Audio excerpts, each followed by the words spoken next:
China burns about half of the world's coal, spewing heavy metals such as mercury and lead into the atmosphere, and affecting the development of neighboring children.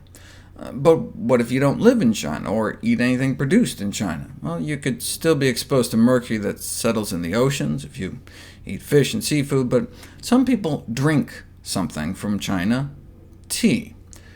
China is one of the biggest exporters, but their rapid industrialization has raised concerns about lead contamination.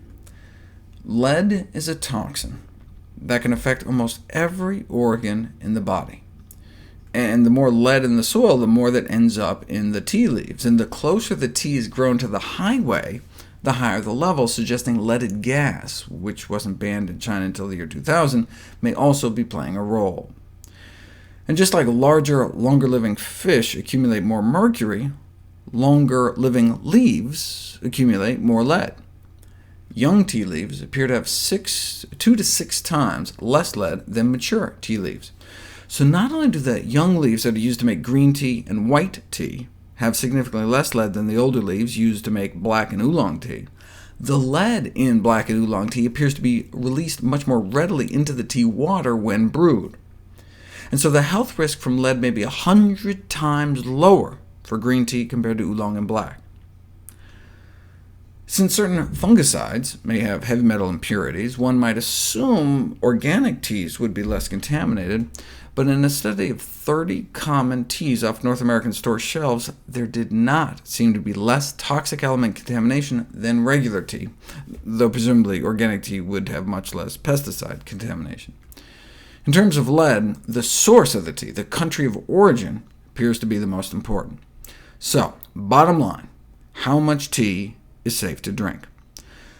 Based on the most stringent safety limits in the world, like California's Prop 65 parameters, and the largest studies of tea lead contamination from around the world, this is what I was able to come up with. If you're not pregnant and you're just drinking green tea, it doesn't matter where you get your tea from. You can drink as much as you want, you can drink 1 cup of tea a day, you can drink 15 cups a day.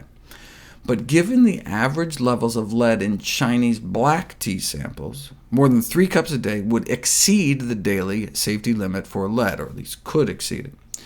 Now, that's if you're drinking tea, throwing the tea leaves or tea bag away. If you're eating the leaves, like drinking matcha tea, which is powdered green tea, or throwing tea leaves into your smoothie like I like to do, I wouldn't add more than 2 or 3 heaping teaspoons, unless you're using Japanese green tea, which is so low in lead that you can safely eat 15 spoonfuls a day.